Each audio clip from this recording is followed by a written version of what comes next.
Good morning, everyone. Today we shall start with a new topic, which is the unsaturated compounds. What are unsaturated compounds? Unsaturated compounds are compounds that have their carbons attached to each other, not only with sigma bonds, but they have an additional pi bond. Regardless the number of pi bonds present in the compound, it will be an unsaturated compound, even if we have just one pi bond, two or even more in bigger structures, this is regarded as an unsaturated compound. Okay, just the presence of a pi bond. What is a sigma bond? It's when you have the carbons attached to each other by one bond. You just have one line, one bond in between carbons. Once an additional bond is added in between the carbons, this is a pi bond, whether you add one or two. These are pi bonds. They are formed after the addition of the sigma bond due to an overlap between the p orbitals, sidewise overlap between the p orbitals, which forms the pi bond, which is a weaker bond than the sigma bond. Okay, so these are the unsaturated compounds.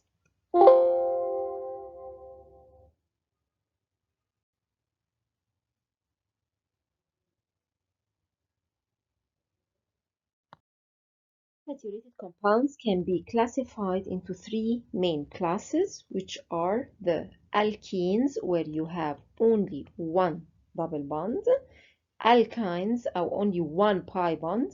Alkenes are compounds where you have only one pi bond. Alkynes when you have two pi bonds between two carbons, a sigma and two pi bonds. This is a triple bond. So alkenes are doubly bonded compounds, while alkynes are triply bonded compounds. The last class that we will discuss are the conjugated dienes, and these are compounds where they have a conjugated double bonded system.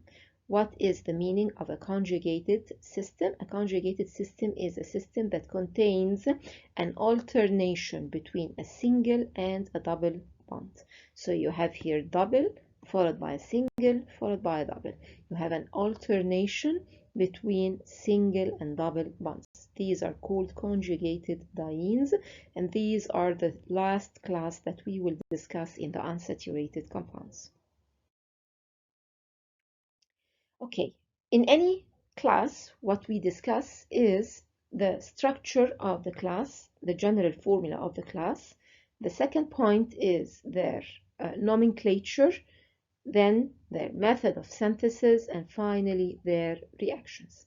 Let's first start with general formula of alkynes. The class that we will be discussing are the alkynes. In this video we are discussing the alkynes, which are the triply bonded compounds. The simplest compound of these compounds is the acetylene, where you have only two carbons attached together by a triple bond. This is the acetylene, and that's why the class is called acetylenes. So when you say acetylene as a singular, you mean the acetylene compound itself, the compound that has two carbons attached to each other by triple bond. However, if you use it as a plural and you say acetylenes, then you mean the whole class, you mean alkynes in general. Their formula is CnH2n minus 2. If you remember, alkanes used to have a CnH2n plus 2, and then you removed these plus 2 to move to the alkenes. So these were alkanes. Each pi bond removes two hydrogens. So you removed two hydrogens to move to the alkenes, and then you moved additional two hydrogens, so you have CnH2n minus 2 to move to the alkynes. These are very simple compounds that react almost the same as alkenes. We have already discussed alkenes in an earlier video. you can refer to the alkenes. These compounds react similarly to these alkenes. Why? Because they contain an unsaturation, a double bond or a triple bond, a pi bond, which enables them to react by addition reactions. Okay, if we use them as parent compounds, they will be alkynes. However, if they are a substituent on another chain, they will be alkynyl group. Okay, let's move to their nomenclature. We have the common name, which is the acetylene, and then we have the EUPAC name. So if we are discussing the simplest compound, which is acetylene, this is its common name. Acetylene is the common name of the 2-carbon compound that has a triple bond joining the 2 carbons. This is the common name. Now, if we start discussing its EUPAC nomenclature, EUPAC system has a golden rule. We have specific rules that we follow. What are they? In general, not just related to the alkynes. In general, EUPAC looks for the longest chain containing the highest priority functional group. Sometimes you have a single function group in the compound, and sometimes you have several function groups. So you choose the highest priority. There are tables that specify the priorities of function groups. So you look for the highest priority functional group, and then you look for the longest chain, or you specify the longest chain that contains this highest priority functional group, and then you determine the number of carbons present in this chain, and you name it according to the alkane, the saturated alkane that has the same number of carbons. Then you remove part of the suffix, the final part of the alkane, the ane part, the ane part, you remove it, and you start adding the suffix of the new functional group. Afterwards, to decide the place of the position of the functional group together with the position of other substituents, you start numbering this compound in order to give the highest priority functional group the least possible number. Let's apply this to alkynes. First, if you start with the acetylene, you have a 2-carbon compound. So the alkane that has 2 carbons is the ethane. This is the alkane that has 2 carbons in it. You remove the ane, so you have the eth, and then you add the ine as a suffix. So this is ethyne. Suppose we elongate the structure of the compound.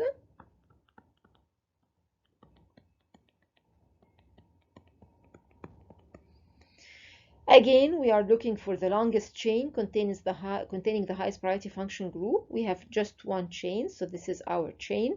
How many carbons does it have? It has 1, 2, 3, 4, 5 carbons. So this is the pentane. We remove the ane and we add an ine. So this is the pentyne. Where is the triple bond in this compound? We start numbering from the side that gives the lowest number to the functional group. If we start numbering here, this will be 1 and this will be 2. So this will be the 2-pentyne.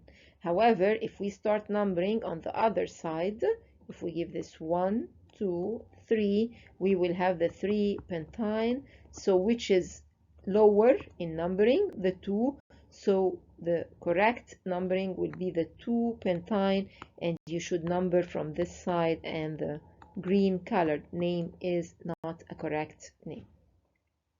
So now if we start looking at what we have just explained on an organized slide, we will see that the molecular formula of these compounds, as we have mentioned, is the CnH2n-2.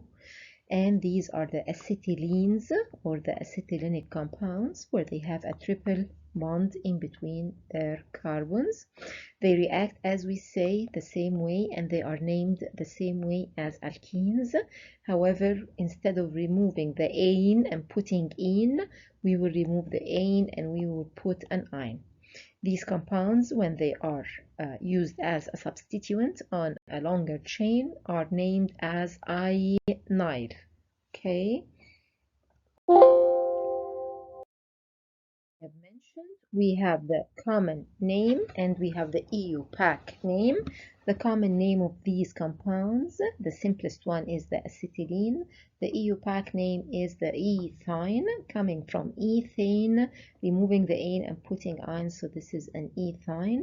You number from the side that gives the double bond, the triple bond, the least possible numbering, and you give numbers to other substituents. For example, a compound like that, you could have numbered from this side and from that side. From here, you would have given the acetylene the 2, and from there, you again will give the acetylene the 2. So you will start from this side to give the chloro the least possible numbering. You are trying to give first the function group the least possible numbering, and then if it's the same from both sides, it will get the same number from both sides. You will start from the side that gives the substituents the least possible numbering. Please go through these examples, and if you have any questions, you can ask me. Now we move to the preparation of these compounds. They are prepared exactly the same way as alkenes with a very slight modification. You are trying to create 2 pi bonds rather than 1 pi bond.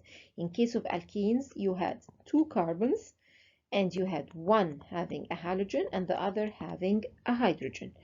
Adding a base, since you are removing an acid, hydrogen halides are acids. So you add a base to abstract your acid. You end up with the double bonded compound. What was the base that you were using? Alcoholic potassium hydroxide.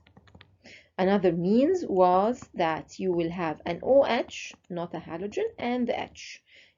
In this case, when you remove them, you are removing a molecule of water, so you were using a dehydrating agent like the conch sulfuric acid to produce the double bond.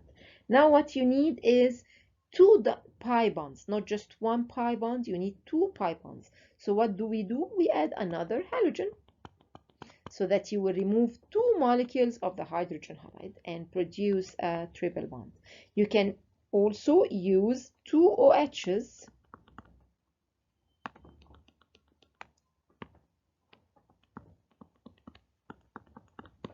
so that you would produce the triple bond. This is not a very common way. We usually use the halogens, and we can arrange the presence of halogens in 2 ways. It's either you will have the 2 halogens on the same carbon and you use your base, which is the alcoholic potassium hydroxide, to remove 2 hydrogen halides to produce the triply bonded compound. This is one way. Or you can have the 2 halogens on 2 adjacent carbons. When you have halogens on 2 adjacent carbons,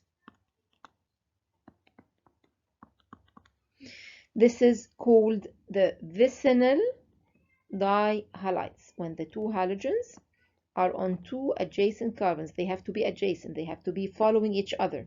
1 and 2, or 2 and 3, or 3 and 4. They have to be 2 adjacent carbons. This is the vicinal dihalide, and again you add your base to remove 2 molecules of hydrogen halides and produce your triply bonded compound. So the first case, when you have the 2 halogens on the same carbon, and this is called the geminal dihalides. When you have the 2 halogens on the same carbon, this is called a geminal dihalide, and this will be discussed in full details in alkyl halides.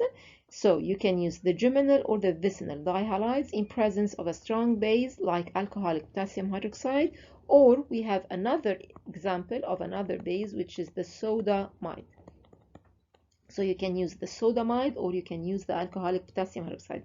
These are two examples of the bases that are used in the synthesis of alkynes. Let's look at this on the organized slides.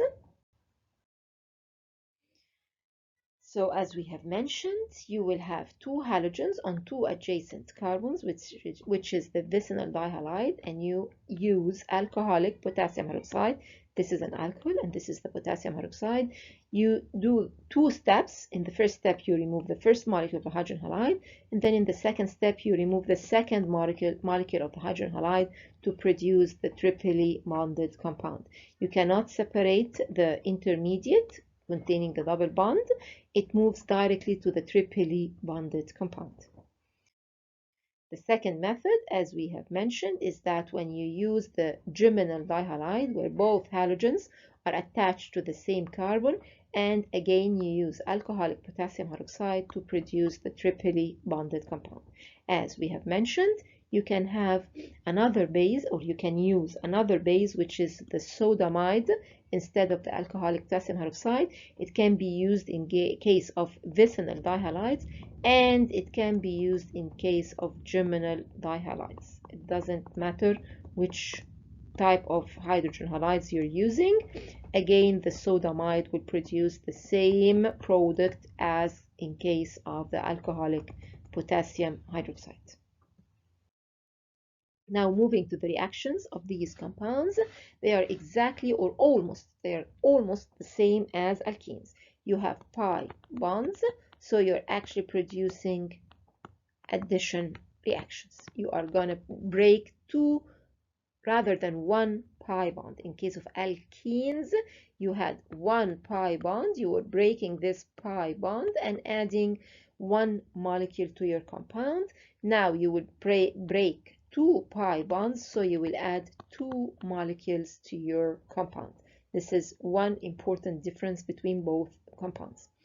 Okay, what are the reactions? As we have mentioned, they are addition reactions. No matter what the name of these reactions is, they are addition reactions. For example, the reduction reaction is an addition reaction of hydrogen. This is one very common example of addition reactions, which is the reduction or the hydrogenation or the catalytic hydrogenation. In case of alkenes, you used to add a hydrogen molecule and you would end up with the alkane. In case of the alkynes, again, you will add the hydrogen in presence of your catalyst, and you will pass by the alkene, but you cannot separate it. It's non-separable. You cannot isolate it if you are using an unselective reagent, and again you will move to the alkane. So in both cases, when you use catalytic reduction, you will end up with the alkane, the totally saturated compound. However, if you need to separate the alkene, you will have to use more specific reagents. Alkenes, as you have studied in stereochemistry, have what is known as geometrical isomers. So if you have such a compound, this was called the trans butene, and if you have this compound, this was the cis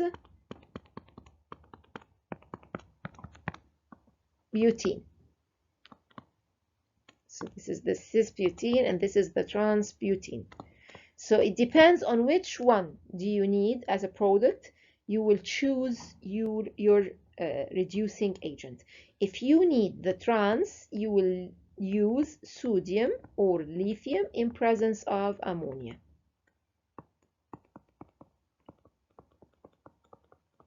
However, if you need the cis, we use what is known as the Lindlar catalyst. What is the Lindlar catalyst? The Lindlar catalyst is hydrogen in presence of a catalyst, which is palladium or platinum, which is exactly the same as catalytic reduction, but you add an additional reagent whose job is to poison this catalyst. This is the calcium carbonate molecule. You are adding the calcium carbonate to poison your catalyst. We call this a poisoned catalyst. And you end up with the cis addition product. You end up with the cis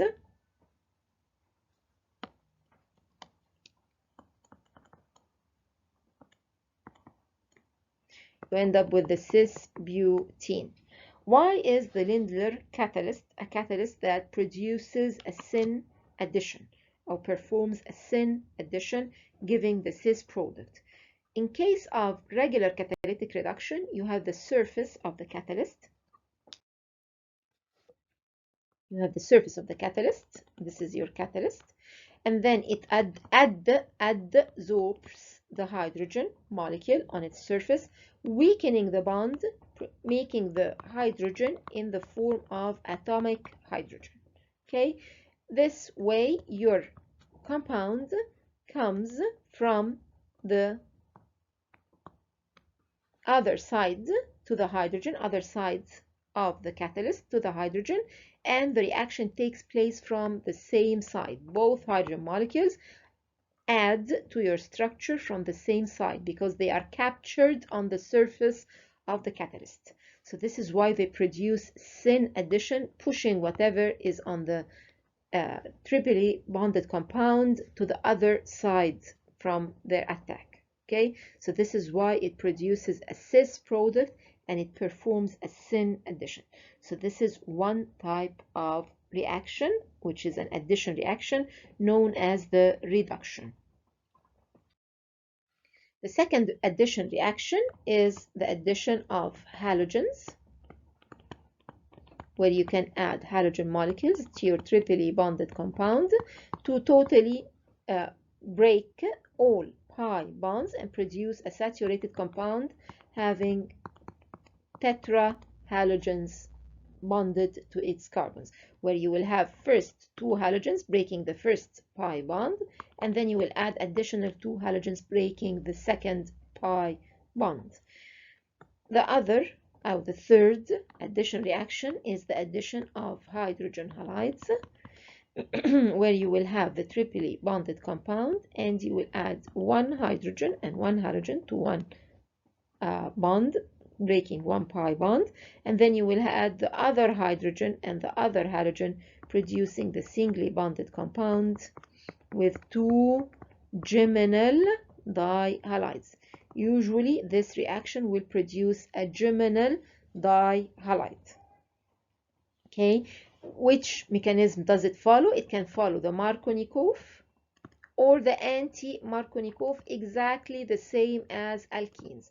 If you use the hydrogen halide, the ionic hydrogen halide, you will move them with the Markovnikov, and if you use the non-ionic or the free radical hydrogen halide reaction, where you use hydrogen peroxide, you perform an anti-Markovnikov addition, and you will get the anti-Markovnikov product. What is a Markovnikov addition? It's an addition where the hydrogen goes to the carbon having more hydrogens. What is an anti-Markovnikov addition? It's an addition where the hydrogen goes to the carbon having less hydrogens. Okay, so this is the second type of halogen addition. Suppose we need to prepare a vicinal dihalide, not a geminal dihalide. All additions of hydrogen halides will produce a geminal, whether Markovnikov or anti-Markovnikov. They will always produce a geminal dihalide. Now, if we need a vicinal dihalide, we will have the alkyne. We will reduce it first to the doubly bonded compound, whether you will use the Lindler or you will use the sodium or lithium in presence of ammonia, reducing the cis or the trans. It doesn't make a difference. And then you add a halogen molecule. This will give the vicinal dihalogenated compound. The fourth addition that we deal with is the hydration, exactly the same as in case of alkenes. You had first the reduction, followed by the addition of halogens, addition of hydrogen halides, and then finally the addition of water. which is the hydration reaction.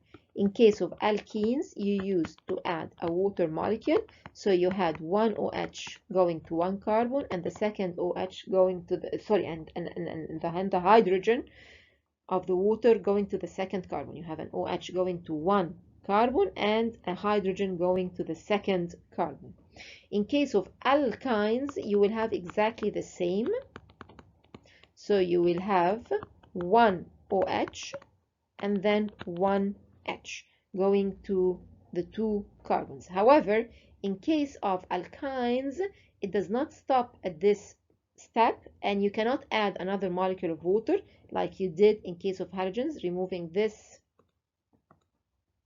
second double bond by another molecule of water, putting an OH here and an H here. This is not a common way of doing it, but what actually happens is that we perform what is known as tautomerism, where the hydrogen moves from atom 1 to atom 3. I will show you what this means. And you end up with the carbonyl compound, where you can have a ketone or an aldehyde. What is a tautomerism in general? A tautomerism is that you have an atom A doubly bonded to an atom B, and then B is singly bonded to an atom Z, which is carrying an H. We say that this is atom 1, 2, and 3. What happens is that the hydrogen moves from atom 3 to atom 1, and the double bond switches from between A and B to between B and Z. So you end up with the hydrogen moving to A, singly bond to B, and then doubly bonded to Z. How is that explained in terms of a mechanism or in terms of electron movement? You have an atom A, as we have mentioned, doubly bonded to B, and then singly bonded to Z and an H. The hydrogen leaves all its electrons to the Z, so now the Z is carrying a negative charge. It uses this negative charge to create a double bond between itself and the B.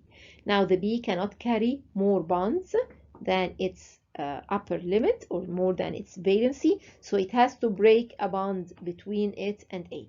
The weakest bond around the B is the pi bond, which is the double bond, so it breaks this bond, giving all the electrons of the bond to the A atom. Now the A atom is carrying a negative charge, which it uses it to abstract the hydrogen or the proton that has just left the Z.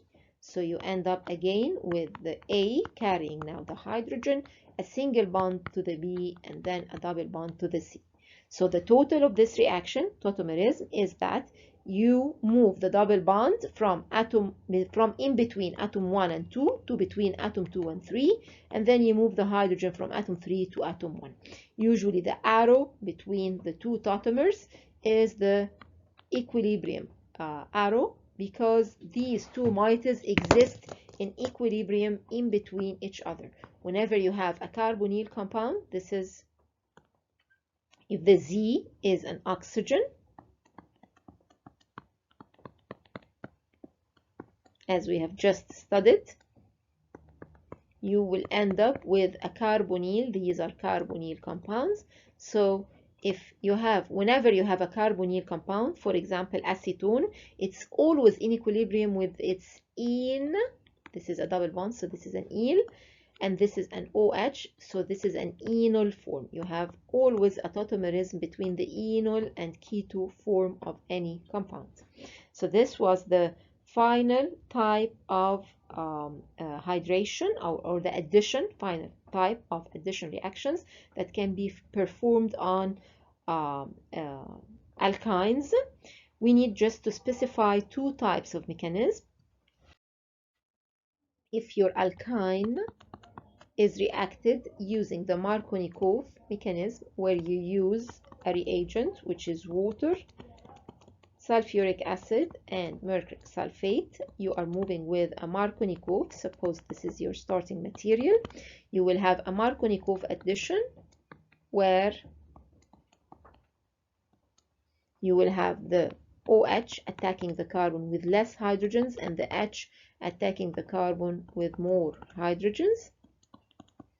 And then you have the tautomerism giving the ketone compound. So whenever you are using a Markovnikov, you end up with a ketone. This is acetone. However, if you use the anti-Markovnikov mechanism, where you use the borane followed by hydrogen peroxide in presence of sodium hydroxide, this is the conditions used to produce an anti-Markovnikov hydration, you will have the opposite, where you will have the OH going to the carbon with the hydrogen and the H going to the carbon without the hydrogen. Again, you will perform your tautomerism,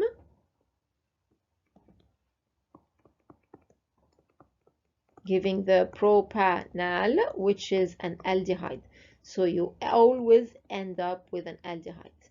You end up with a terminal carbonyl compound in case of anti-Markovnikov addition, and you end up with a non-terminal, which is a ketone, in case of Markovnikov addition. These were the addition reactions of the alkynes. Now we have two more types of reactions. Again, one of them is very much close to what happens in alkenes, which is the oxidative cleavage, which we call the ozonolysis, where you use ozone.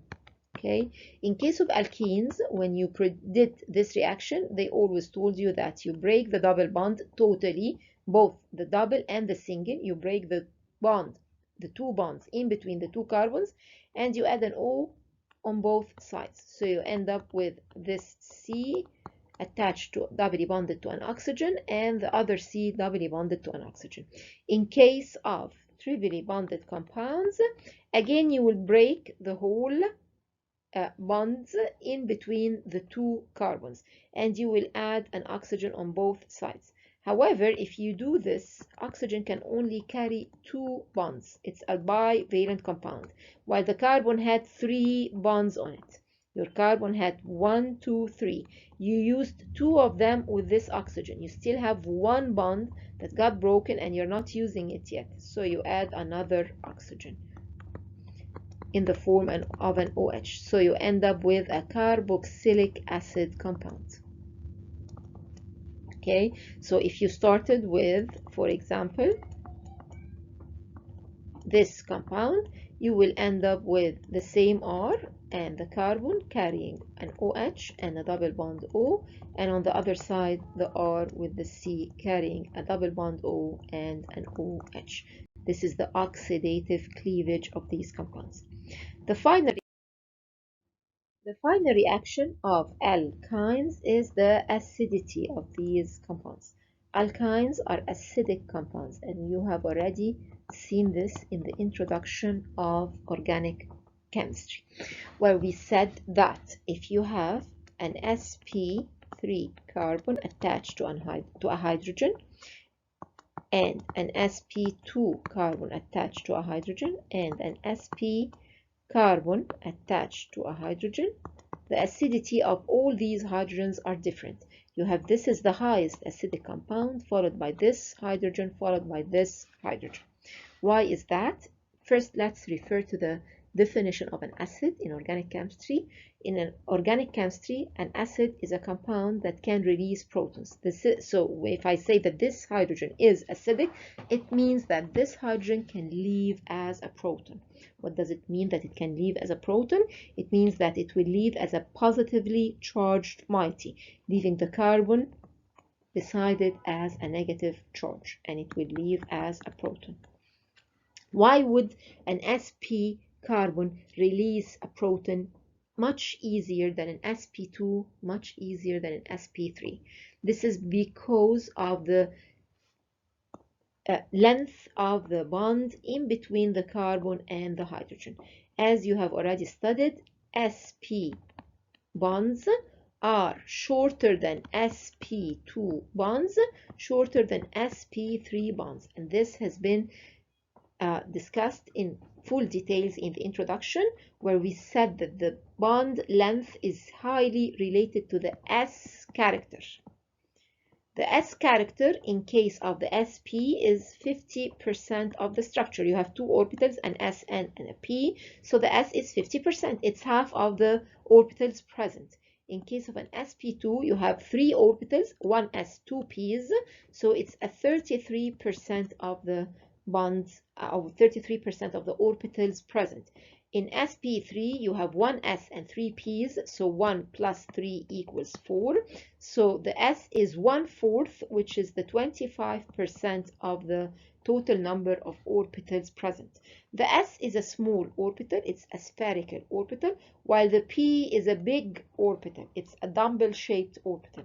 So as you are increasing the S character, you're actually decreasing the P character. It's exactly the same as we say if you have three men and a child.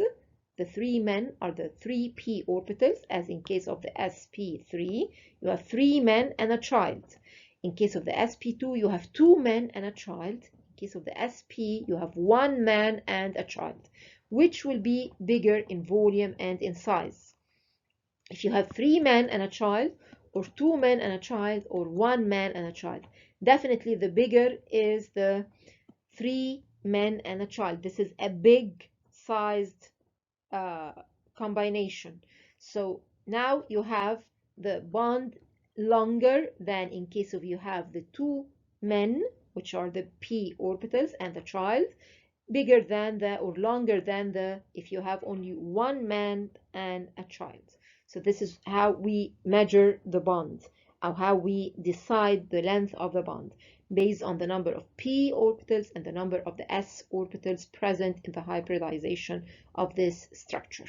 So why would the length affect the acidity?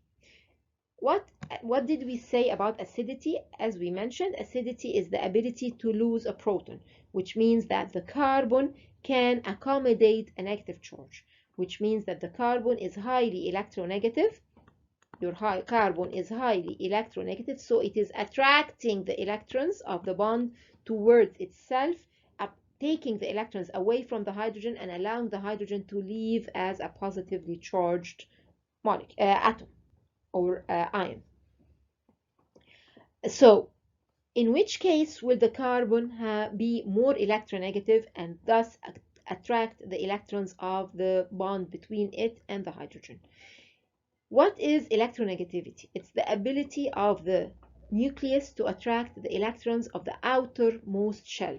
You have electrons in between. I do not care about the electrons inside the nucleus, inside the atom. I only care about the outermost shell, the shell that contains the electrons in the farthest way, in the farthest position away from the nucleus of the carbon. This is the definition of the electronegativity. It's the attraction force of the nucleus on the electrons in the outermost shell of the atom. So now you have an electron and you have the nucleus here trying to attract this electron. What are the factors that will control this attraction? Two factors. The number of protons, which are the positively charged moieties inside the nucleus, and the distance between the nucleus and the outermost shell. As we have just mentioned, this distance is much smaller in case of sp than in case of sp2 than in case of sp3. Accordingly, the distance, when it gets smaller, when the distance between the positive and the negative is smaller, the attraction force of the positive on the negative will be higher. And this is why the sp carbons are highly electronegative, and they perform high attraction forces on the electrons of the bond between them and the hydrogen. Accordingly, their hydrogen is an acidic hydrogen. How can we use this? How can we apply this to use it to design chemical reactions or to differentiate between different compounds? First, we can use it to perform reactions, because once you have an acetylene compound and you add a base, usually we use the sodamide base, or we say that we use sodium in liquid ammonia, sodamide in liquid ammonia. You will abstract this proton, and as I've mentioned, the hydrogen will leave as a positive charge, leaving a negative charge on the carbon. And of course, the carbon, the charge, the negative charge on the carbon will be counteracted by the sodium metal present in your base. So now your carbon is carrying a negative charge. So if you add anything that is carrying a partial positive charge, like in case of alkyl halides, the negative charge of the carbon will attack the R attached to the halogen, substituting the halogen and elongating the chain of the acetylene compound. Your alkyne will be elongated by the number of carbons present in your R. So suppose I'm asking you to prepare the hexane from the propyne. The propyne contains 3 carbons and you need a 6 carbon compound. You will start with the propyne. You will abstract your proton from your starting material using the metal, and then you will have to choose your alkyl halide. You are missing 3 carbons, the 6 minus the 3 present in the propyne, so you need to use propyl halide. This way it will attack the carbon carrying the halogen and adding the 3 carbons that you need. So this is one application of the acidity of alkynes. The second application is that you can use this to differentiate between terminal versus non-terminal alkynes. How is that? This is a terminal alkyne where you have the triple bond on a terminal carbon, the carbon on the peripheral side of your chain. So now it has a hydrogen attached to the sp, so it has an acidic hydrogen, so you can abstract it with a metal. Instead of using the sodium metal, which will produce a soluble salt when it removes the proton, you can use two other types of metals, the silver metal or the copper metal. In case of the silver metal, you will have the silver salt of the acetylene, and in case of the copper metal, you will have the copper salt of the acetylene.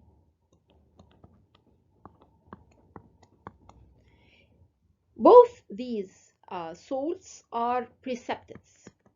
In case of the copper, this is a red precipitate, and in case of the silver, this is a white precipitate. How can I use this to differentiate between terminal and non-terminal?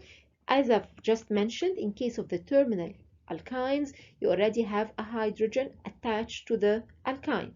However, in case of the non-terminal alkynes, you will have the 2 carbons attached to alkyl groups. This is a non-terminal alkyne. So it does not have any hydrogens attached to the alkyne. So you do not have an acidic proton. So once you add a metal to this compound, you do not have an acidic proton. You will not be able to produce the salt. Accordingly, you will have a negative reaction. So if you have 2 compounds and you know that they are both alkynes, one is terminal and the other is non-terminal, and you do not know which is which, what you do is that you take 1 milliliter from both in 2 test tubes, and you add a metal, either the silver metal in the form of silver nitrate, or you add the copper metal in the form of cuprous chloride. And this way you will have either a precipitated or no precipitated. If you see a precipitated, then you have the terminal alkyne, and if you do not see a precipitated, then this is a negative reaction, and this is the non-terminal alkyne.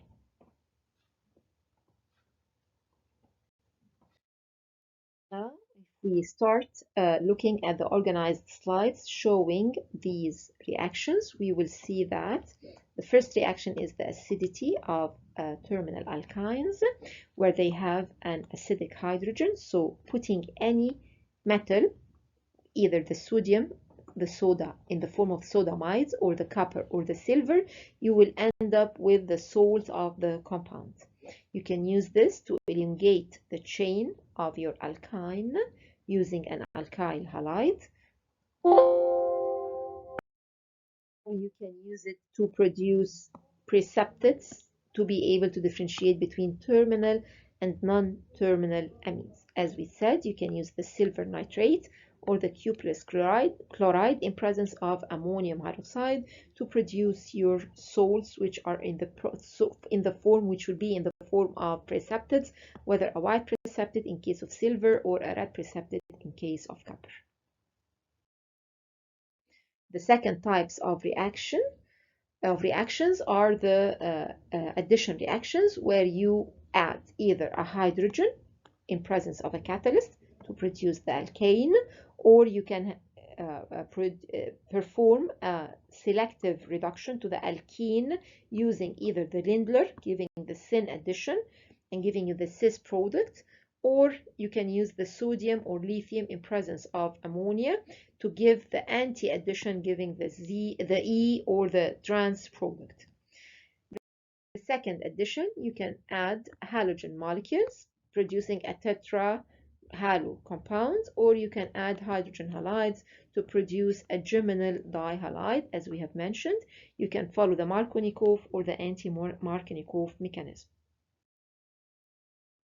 You can add a molecule of water either in a Markovnikov way using the mercury sulfate, or you can do it in a non or anti-Markovnikov way using the borane, as we have studied or as we have mentioned in the detailed explanation, giving the keto or the aldo form. If you are using the Markovnikov, you will end up with the ketonic compound, which is the non-terminal. If you use the anti-Markovnikov, you will end up with the terminal keto compound, giving the aldehydes. Okay, and as we have said, this proceeds through the tautomerism of the enol keto forms of the doubly bonded compounds.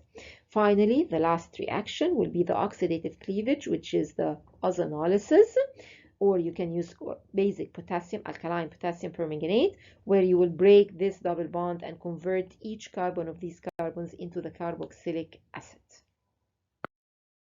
How they are nomenclated, synthesized, and reacted.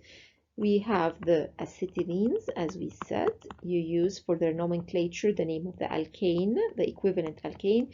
You remove the ane and then you add an ine, so this is the alkyne. For their synthesis, you use one of two methods. You use the geminal dihalides or the vicinal dihalides, in which you add a base, and your base can either be alcoholic potassium hydroxide or the sodamide. The same applies here, where you remove two molecules of hydrogen halides to produce your acetylenes. Now, for their reactions, as we have mentioned, you have the first type of reaction, which is the acidity, where these protons are acidic. So when you add any metal, you will produce the salt of these compounds with the metal. You use this in two ways. It's either you react them with alkyl halides to elongate the chain by the number of carbons present in the alkyl part of the alkyl halide, or you use them to differentiate between terminal and non-terminal alkynes, using the silver metal giving white precipitate, or the copper metal giving the red precipitate. The second type of reactions are the addition reactions, which can be divided into three types of reaction, either adding a hydrogen in presence of a catalyst, and this is called the reduction, and you can have in it two selective reduction, the Lindler, giving the cis product, or you can use the sodium or the lithium in presence of ammonia to give the trans product. The second addition is the addition of halogen, which gives the tetrahalogenated compound.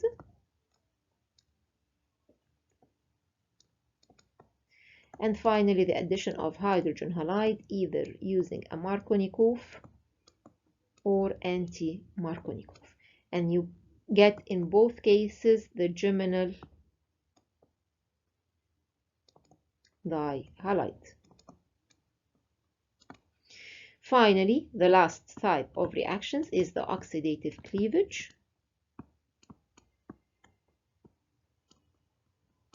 where you use the ozone to break the triple bond between both carbons, converting them into two carboxylic acids.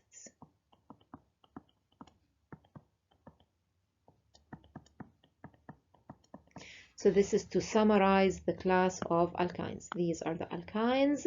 You prepare them by two methods, from geminal or vicinal dihalides, and you react them by three different types of reactions, either relying on their acidity to produce other alkynes having longer chains, or by giving precipitates that will differentiate between the terminal and non-terminal. You can have the addition reactions. This is the second type.